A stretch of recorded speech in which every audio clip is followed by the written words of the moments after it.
प्यारे दर्शकन एक खास कार्यक्रम में तो लोग के हमनी स्वागत करत हैं जा। जैसे तू लोग जाने लजा कि दुनिया भर में कोविड-19 महामारी के चलते दुनिया भर प्रभावित होल बा। न सिर्फ स्वास्थ्य के क्षेत्र में बल्कि हमनी के आम जीवन के क्षेत्र में भी, जैसे हमनी के काम, हमनी के रहन सहन, हमनी के खान पान के बारे में बात करे थे जा। तभी हाल में ही सरकार देने से एगो प्रोमुलगाशन de la réglementation 2021 के ऐलान करल गईल, जहाँ पर ही एगो कम्युनिके निकावल गईल, जहाँ पर ही ट्रेडर्स और रिटेलर्स के सब्सिडी देवल जाए प्रोजी एलिमेंटाire पर, मतलब नेसेसिटी गुड्स ऑफ नेसेसिटी। तो एकर बारे में हमने जस्ती बात करब जा। सरकार देने से मतलब minister de finance de la प्लानिफिकेशन इकोनॉमिक और डेवलपमेंट देने से ई जिम्मेदारी एमओए के देवल गल। तो कौन फौजी एकर से जुड़ल बा, कैसे चला रजिस्ट्रेमेंट करे के और कौन प्रोसीजर है, ई सब प्रश्न के उत्तर आज और अभी हमनी के संगे हवन एमओए देने से उदित जीवनलाल। आप हवन सेक्शन हेड। उदित जी नमस्ते। नमस्ते। हमार पहल का प्रश्न ई है कि कौन कौन फौजी ई रेगलेमेंटेशन से जुड़ल है। देखबा कम्युनिके जोन निकालल गल बा मिनिस्टर कॉमर्स से, फौजी जोन बा ह एडिबल ऑयल, मिल्क पाउडर, कानफिश, जब सा कानफिश तो सॉजिन ह आर पिल्चाओ, कान टमाटो, फ्रोमाज, मार्गारीन आर ग्रासेक। है सब प्रोजुआ के ओकर जस्ती देताई बा हाउ रेगुलेशन जोन होल बा pour contrôle prix, जैसे बा GN 158 de 2021 में ओकर देताई बा सब प्रोडक्ट जोन पर बेनिफिशियर होई सब्सिडी हाई GN1 में बा। लेकिन जब हमने वेबसाइट में जाप जाए जेवनवा में जाप जा तो लिस्टवा काफ़ी लंबा बा, 243 फौजी एकर से जुड़ल बा। हाँ, लेकिन ई कम्युनिके में इतना फौजी ओकर मोशने हो गल बा। हाँ, हैजा जोन mentionné होल बा कम्युनिके में है प्रोजुआ के ओकर डिफरेंट ब्रांड और ट्रेडमार्क प्रेसी बा है GN 158 में। ई मेजिया जोन है मेजिया de réglementation, ई कब से बा और कब तक लागू हुई? है मेजियावा l'effet le bas le 12 juillet 2021. Maintenant, कब ले है मेजियावा रही तो हमी के जाए के देखे ला एगो डिक्लारेशन हमी के प्रीमियर मिनिस्टर कर ले बा पार्लियामेंट में le 9 के, जहाँ पर बोल दे बा कि है मेजियावा एप्लीके होई, यानी कि सब्सिडी दे के है एलिजिबल ट्रेडर लोग के pendant 6 mois. Pendant 6 mois, à John Somme voté au bas, il subsidie à côté, à ce mois 500 millions. तो जैसे हमने देखा था जा कि payment of government subsidy on essential goods to eligible traders, तो एलिजिबल ट्रेडर्स के हवन? हाँ, देखबा तो एलिजिबल ट्रेडर जोन सकी अप्लाई करे, डिमांड करे सब्सिडी के कौन कैटेगरी में बा इम्पोर्टर, मैन्युफैक्चरर, डिस्ट्रीब्यूटर एक होलसेलर। जोन लोग बेचेला है प्रोडक्ट एसेंशियल वा डायरेक्टली बुचिके संगे रिटेलर संगे। दeuxième कैटेगरी है एगो दूसर कैटेगरी जहाँ इम्पोर्टर मैन्युफैक्चरर और लोगों के लाइसेंस बा रिटेलर के। troisième कैटेगरी बा जोन बान रिटेलर बा अंचे मोरिस में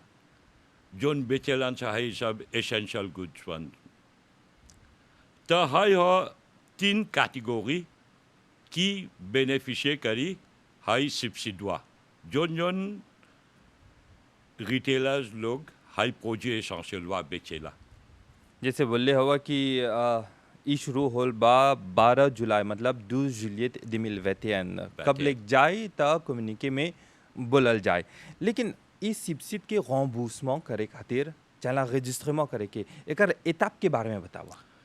हाँ, एगो प्लेटफॉर्म डेवलप कर रहे हैं सर MOA में, जहाँ पर हर 3 गो कैटेगरी जोन बोली सर जोन सकी बेनिफिशियर करे हाई सब्सिडवा वो लोग के चाहला enregistré करे के हाउ एप्लीकेशन वहाँ पर MOA के वेबसाइट पर बा एप्लीकेशन वहाँ और मैम तो एगो गाइडलाइन बा जहाँ गाइडलाइन वहाँ स्वीप करबा तो तोरा फैसिलिटी होई enregistré करे के कौन सी इम्पोर्टेंट बा enregistré करे के तोहर कार्ड d'identité के निमेरो डाले के तोहर BIN डाले के और तोहर टैन नंबर डाले के तब सिस्टम तोहरा एडे करी रम्पली करे के जब enregistré करबा तो कौन चीज है enregistré है डिटेल दे देला तो कौन चीज तोहरा दे के चाहला तोहर स्टॉक है सब प्रोडक्ट एसेंशियल वा के जोन स्टॉक बा ले 12 के तोहरा दे के चाहला एगो फॉर्मेट बा सिस्टम में एगो फॉर्मेट बा उ फॉर्मेटवा में तोहरा दे के चाहला ले 12 जुलियत के जोन स्टॉक रहल है प्रोडक्ट एसेंशियल वा के से हाई होला première étape en enregistrement के ता ले 12 जुलियत से जोन जोन स्टॉक तोहरा जोन जोन प्रोजेक्ट तोहरा स्टॉक में बा अभी लेक ता इस सब के सकबा enregistré करे ता ई enregistrement खातिर जैसे बोले हवा BIN के लिमोरो और ई तोहर कार्ड d'identité लेकिन प्रोजेक्ट के रेसी भी चाहेला ये जरूरी है अभी जब हाई enregistré करबा त रेसी नहीं मांगत है सर मैं तोहरा रेसी जहाँ रखे के चाहला पास कि हमी के देखब सर जे निमन बा तो एथी कब मैं हमी के मेशिया बा कंट्रोल के सकब सब बाद में आके कंट्रोल करे तोहर लीव तोहर रेसी सब जोन किनले हुआ बेचले हुआ ये सब डिटेल चाहला रखे के त मान ला कोनो रिटेलर कोनो ट्रेडर उ लोग उ गल हवन वेबसाइट में अभी तनी सुन मुश्किल पड़ गल बा डिफिकल्टी के सामना करता तो कोनो हॉटलाइन बा लिमो टेलीफोन बा सकबा बोले हाई मेजियावा खातिर हमें के दुगो निमेरो टेलीफोन बा एगो 207 6000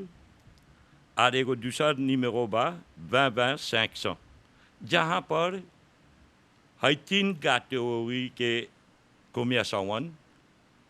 वो लोग के enregistré करे खातिर कत में बाद में एप्लीकेशन करियन से अपन रemboursement खातिर सकियन से कॉन्टैक्ट करे MOA के MOA वो लोग के सब इंफॉर्मेशन दे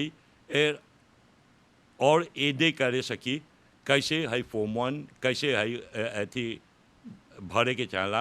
अथी MOA के वेबसाइट में तो उदित जी यहाँ पर एगो प्रश्न पूछब मान ला एगो उदाहरण हम लेवब कि एगो बुचिके बा तो उ अपन बिजनेस सामान्य रूप से चलावेला तो उ अपन रेसी ने रखेला मान ला कोनो कारण से उ बिला गल बा रेसी साथ नहीं बा तो यहाँ पर कौन सलाह देबा देखिए चाहला ओके कैसनो न कैसनो एगो लीव रही एगो रिकॉर्ड रही रेसी रही पूरी सकी जस्टिफिए करे कि है सब प्रोजुआ ओकर स्टॉक में रहल ले 12 के एगो जस्टिफिकेशन जोन एक्सेप्टेबल बा जोन MOA कंसीडर सकी करे होला सकेला रेसी पे जो गलो में एगो कैसे लीव रखले होई अपन रिकॉर्ड रखले होई तो हाउ रिकॉर्डवा देखब से सैटिस्फाइड से एक्सेप्टेबल तो उ अपन ओर से उ सकी कोनो मोटा कोनो शिफ्ट डाल दे तो फेक इन्फॉर्मेशन के कैसे एगो चीज इम्पोर्टेंट है जब उ डालता कि ओकर स्टॉक रहल तो ओकर लग उ मौसम जिसवा जोन किनले हुन तो ओकर रेसी रही केकर से किनले वंचा सकब सा वेरीफाई करे केकर से किनले वंचा हाउ जन बेचले बा हाउ रिटेलर वा संगे सकब सा ओकर से कंफर्म करे कि बेचले आला जे बेचला था बतलावा तोर रिकॉर्ड रेसी ऐसी de suite सब सकब सा चेक करे ऑफिसे सकी आई से प्लस चेक करे हाँ ऑफिसे सकी चेक करे ये सब मिजिया बा हाँ मेजिया बा सिस्टम वो में डलाए सा कंट्रोल certains contrôles qui जोन सकी चेक करे कि जोन डिक्लेरेशन देवा तोहर बिजनेस के लेवल पर बा कि तनी डिक्लेरे कर जस्ती उ अति दूत होई सिस्टम में बा कंट्रोल तो लोग के याद दिलाओ जा तू एगो ट्रेडर हुआ रिटेलर हुआ याद दिलाओ जा कि तू सकबा रजिस्ट्रेशन करे ऑनलाइन ये सब काम जोन रही वो ऑनलाइन रही काहे कि कोविड-19 के चलते ये सब जोन मीटिंग बा ये सब जोन डिप्लेसमेंट बा ये कमती हो गल बा तो यहाँ पर ही उदित जी एगो प्रश्न हम पूछब रॉम्बूसमेंट कैसे हुई जब enregistré कर देला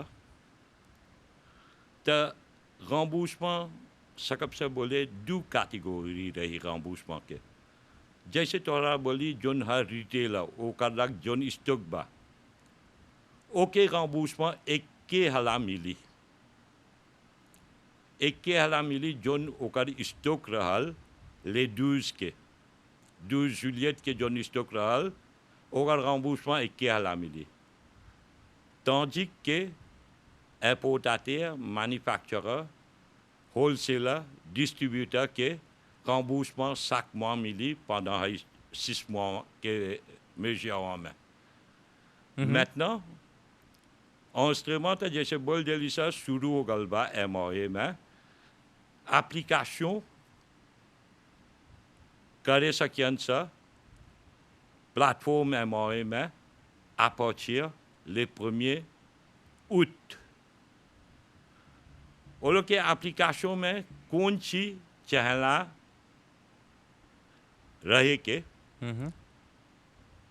डिटेल और लोग के स्टॉक डिटेल कितना खरीद ले वंसा डिटेल कितना बेच ले वंसा हाई पूंजी एसेंशियल हुआ तो जितना बेच ले वंसा वो लोग के डिमांड सब्सिडी रही ओकर में डिमांड सब्सिडी हुआ लिपू कैसे बोल जा इक्विवेलेंट कैसे बोल जा कान सौजिन में DOP 10 गो कान सौजिन बेचले होई बा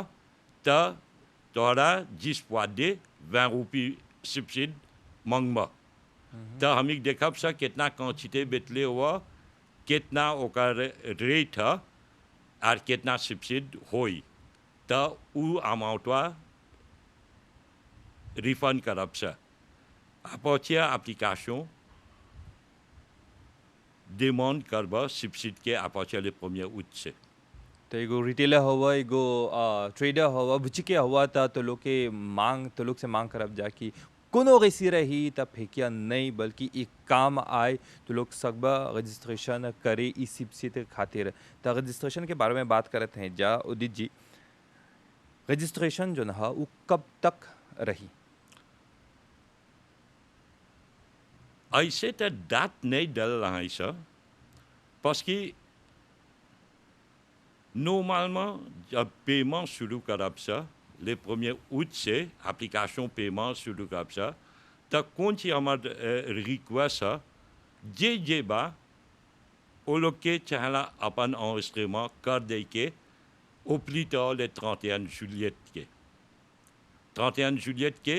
ऐसे तो सब le 1er août से chacun अपन demande des subsides करे एप्लीकेशन पर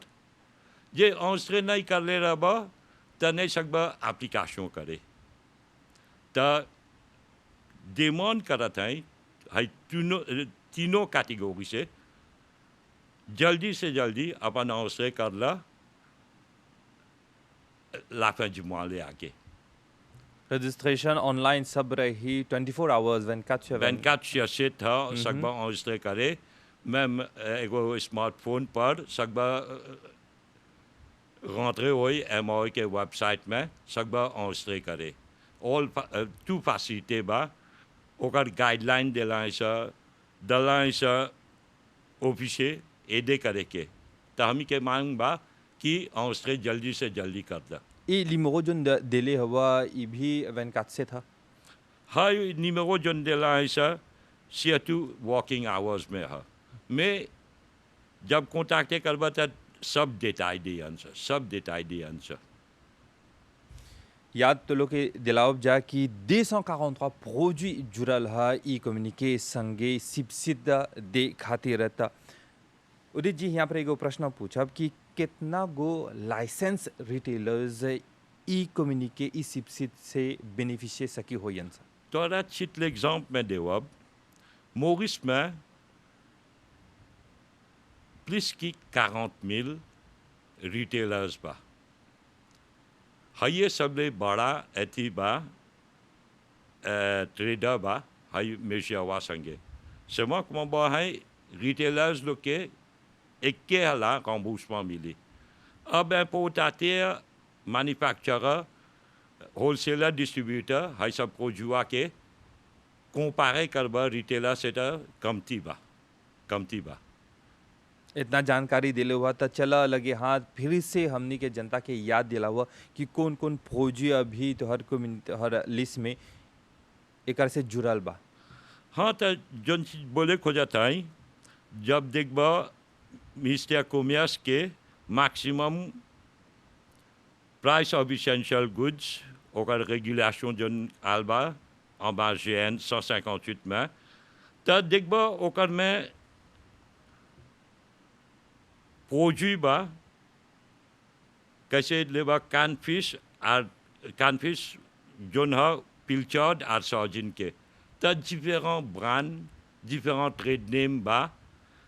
टोटल देखबा तो कानफिश और पिल्चर्ड के environ 40 ब्रांड और ट्रेडमार्क बा हौलादी स्वा में तो जब कान टोमाटो पर तो देखबा 15 ब्रांड और ट्रेडमार्क बा जब चीज देखे c'est-à-dire फ्रोमाज तो 12 गो ट्रेडमार्क ब्रांड बा एडिबल ऑयल जब देखे तो 14 गो ब्रांड और ट्रेडमार्क बा मार्गारीन देखबा तो 33 ब्रांड और ट्रेडमार्क बा मिल्क पाउडर लेबा तो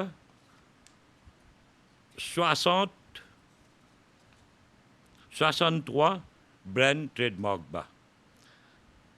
grain sec लेबा तो लांची लेबा तो 11 ब्रांड ट्रेडमार्क है लिस्ट काफी लंबा बा जैसे हाँ। देखा था जा लेकिन रेज्यूमे के रूप में 7 गो प्रोड्यूट एसेंशियल है 7 गो प्रोड्यूट एसेंशियल है लेबा एडिबल ऑयल लेबा मिल्क पाउडर लेबा मार्गारीन लेबा चीज लेबा टोमाटो लेबा कानफिश बोलब सटा सर्जिन और पिल्चर और grain sec बा एक प्री सब जुड़ल बा एक संगे हाई रेगुलेशन में ओकर प्री डालल बा कि रिटेलर लोग कितना में सब ले जस्ती मैक्सिमम रिटेल प्राइस सकियन से बेचे में कैसे देखबा रेगुलेशन जैसे बा ओकर सस्ता सकियन से बेचे में ओकर महंगा नहीं सकियन से बेचे। अच्छा तो ये ग्राहक की सुरक्षा खातिर ई मिजिया डालल बा ताकि हमनी के बिजे पर कोनो प्रभाव रही हमनी के जेब में कोनो प्रभाव नहीं साथ ही साथ रिटेलर हवा या फिर ट्रेडर हवा इम्पोर्टेशन के तो सकबा रजिस्ट्रेशन करे उ चलते जाए लेकिन कोनो रिटेलर हुआ था वंस खाली एक हालात चाहेला कॉम्बूस में हुई। हाँ रिटेलर कैसे बोल दी शुरू में ओके रemboursement मिली जोन ओकर स्टॉक रहल कैसे एक्सप्लिक कब काहे वो लोग के देवल जाता है स्टॉक का ले दूज के जोन स्टॉक रहल तो वो किनले हुन एगो हायर प्राइस में अब बेचियन है प्री जोन रेगुलेशन में बा तब पेजी हो जन सा त गवर्नमेंट देवता वो लोग के हाउ स्टॉक जोन ले 12 के रहल वो लोग के हाथ में आल वो लोग बेची हाई न्यूवो प्री पर त हाई सब्सिडवा देवता वो लोग के जोन जोन समझावत हुआ मान ला एगो उदाहरण लेवा एगो हाँ। एग्जांपल लेवा दिलविल हम्म, त दिलविल के एग्जांपल लिया प्रोजुआ कब तक चाहेला स्टॉक में रहे के और वो कैसे सकी रिक्लामे हुई सुनो दिलविल के लेला हम लेवत है एगो रिटेलर लग 100 लीटर दिलविल रहल ले 12 के 100 लीटर दिलविल ले 12 के रहल त ओके मिली 100 लीटर fois 15 रुपये ओके सब्सिडवा मिली मैं हाई नहीं बोला था सर कब किनले हल कौन सी बोला था सर हाउ स्टॉकवा ले 12 के रहल ओकर लग रहल parce कि देखबा एगो प्रोजी आ कैसे सजिन लेब ओकर लाइफ स्पैन है 3 ans तक dépend प्रोजी आ कितना लाइफ स्पैन है त सिंप्लीफिए करना है सर जोन स्टॉक ओके ले 12 के रहल 2 जुलियट के हाउ स्टॉकवा पर देवत है सबसे तो लोग के याद दिलाओ जा कि ई जोन बूसमो रही दो भाग में रही एगो रिटेलर्स खातिर वन ऑफ पेमेंट रही और दूसर जे तू इम्पोर्टाते हुआ मैन्युफैक्चरर हुआ ई वन ऑफ पेमेंट नहीं रही लेकिन उदित जी एक बारे में तय सुन और प्रकाश दिले वन ऑफ पेमेंट रही नहीं रही तक कौन प्रकार की रही है जोन बा इम्पोर्टाते मैन्युफैक्चरर होलसेलर और डिस्ट्रीब्यूटर ये लोग के चाहला एप्लीकेशन करे के अपन सब्सिडी खातिर हर महीना एग्जाम्पल के लेवत हैं हाई जोन जोन बेचले वन सर रिटेलर संगे mois juillet के c'est-à-dire les 12 juillet jusqu'à 31 juillet खातिर ले वो लोग के चाहला एप्लीकेशन करे के 7 jours के भीतर mois août में अच्छा la demande करे के कि MOA वो लोग के सब्सिडी पे करी